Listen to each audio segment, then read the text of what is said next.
আপনাকে।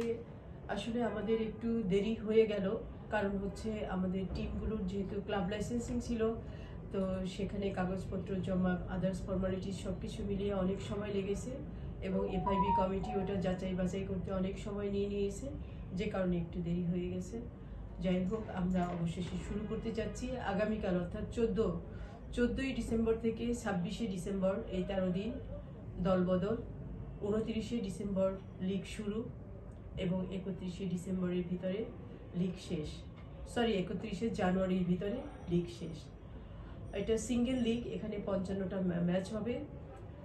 আমাদের এই লিগে আমরা ফরেন প্লেয়ার 4টা অ্যালাউ করেছি, কিন্তু খেলবে 3 জন। আর এখানে আরেকটা জিনিস আছে, সেটা হচ্ছে যে আমরা এবার এজ লেভেলের উপরে খুব গুরুত্ব দিয়েছি। প্রত্যেকে যারা রেজিস্ট্রেশন হচ্ছে 35 জন সর্বোচ্চ রেজিস্ট্রেশন করতে পারবে একটা ক্লাব, আর সর্বনিম্ন 23 জন। এর ভিতরে আমাদের আন্ডার 17 থেকে 4 জন প্লেয়ার থাকতে হবে প্রত্যেকটা টিমে, এবং আন্ডার 20 থেকে 4 জন প্লেয়ার থাকতে হবে। আর যখন ফার্স্ট 11 নামবে মাঠে, সেখানেও আন্ডার 17 থেকে 2 জন এবং আন্ডার 20 থেকে 2 জন নামবে।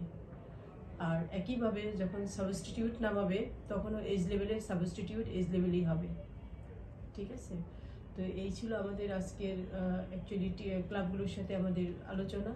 তো আমরা আশা করি আগামীকাল থেকে দলবদল শুরু হবে এবং খুব ভালোভাবেই দলবদল শেষ হবে, এবং আমরা 29 তারিখে খুব ভালোভাবে শুরু করতে পারবো। কমলাপুর মাঠে আমাদের লিগের এই খেলাগুলো হবে, কমলাপুর মাঠে।